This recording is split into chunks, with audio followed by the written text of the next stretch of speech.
Thank you for listening to Shulchanaruchharav.com. The confidentiality of a conversation.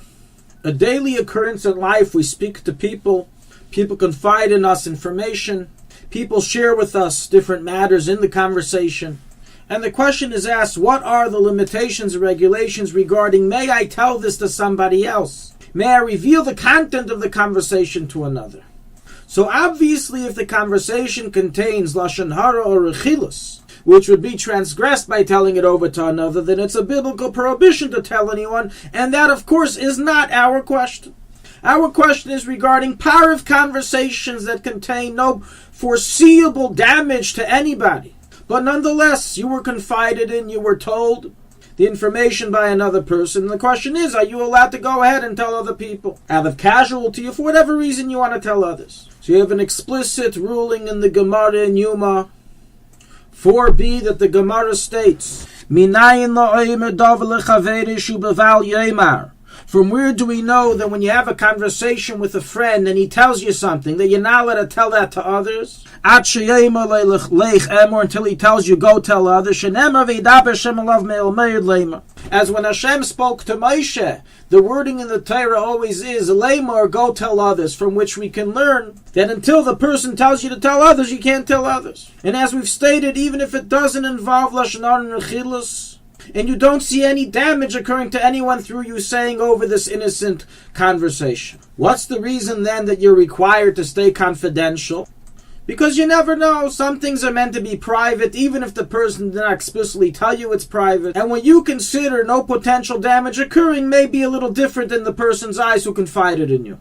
And to avoid possible problems, the Gemara is telling us don't tell it to others. This ruling in the Gemara is omitted from the Rambam quite strangely, which would tend to imply that it's not lahalacha, or as some Rishonim learn, it's just a matter of good advice. It's a midas chassidus. It's not an actual issue. There's no lashon hara involved, or rechilus involved. However, the poskim recorded lahalacha is always brought down in the Agos Maimonides in the end of Hilchos Deis, in the Smag Lavim 9, in the Magen Avram chapter 156, and in the Alter Rebbe Shulchanaruch chapter 156 halacha 14.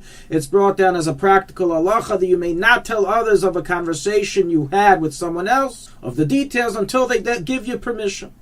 The Chafetz Chaim, however, explains in a Sefer Chafetz Chaim in Ber Maim Chaim, chapter 2, footnote 27, that evidently this prohibition and restriction of telling others of a conversation you had with someone else, of which you did not receive his permission to tell others, is only in the case that it's evident from the circumstances of either the conversation, the content of, or of where it took place in privacy, that he doesn't want it revealed, even if he didn't tell you that explicitly.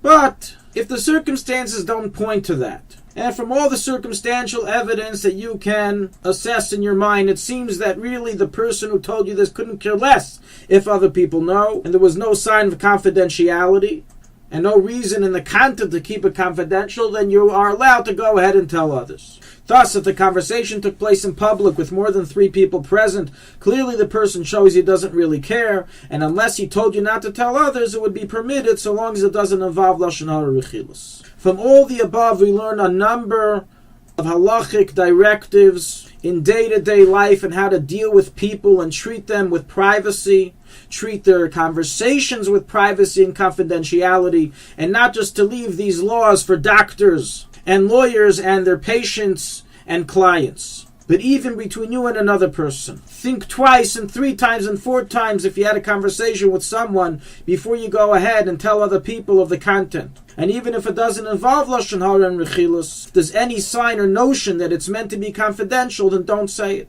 And you're not allowed to say it.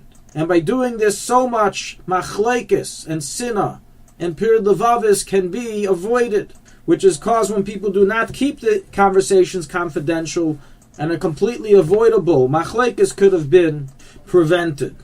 We also learn from here of the prohibition of taping a conversation you're having with someone and then revealing it to the public. If a person wants to secretly tape a conversation for his own personal usage between him and himself, to keep records of the agreements, and if necessary in a court of law, in a bezdin, to use it as proof for legal purposes to protect the honesty and integrity of an agreement that was made with the other party, then that's fine. But under no conditions may one secretly tape a conversation he's having with someone for the sake of releasing it to the public. And those who do so and release them to the internet or to social media transgress several biblical prohibitions, including lashon hara, rechilus, and making machlekes. From all this, we can also understand that when you receive an email or a letter from another individual, don't be so quick to forward it to someone else.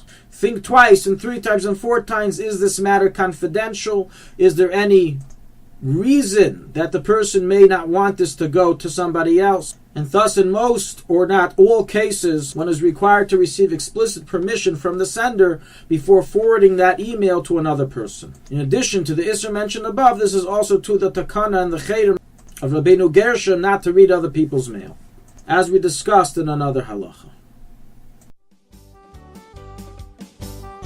Thank you for listening to Shulchanaruchharav.com. Our free services of making Torah knowledge available to the public depends on donors like you. Please help us continue our work through making even a small contribution at Shulchanaruchharav.com under the Daily Halacha Dedication section or in the subscription page. Also, check out our online courses and many sefarim available for purchase that will both enhance your Torah knowledge and help support our work.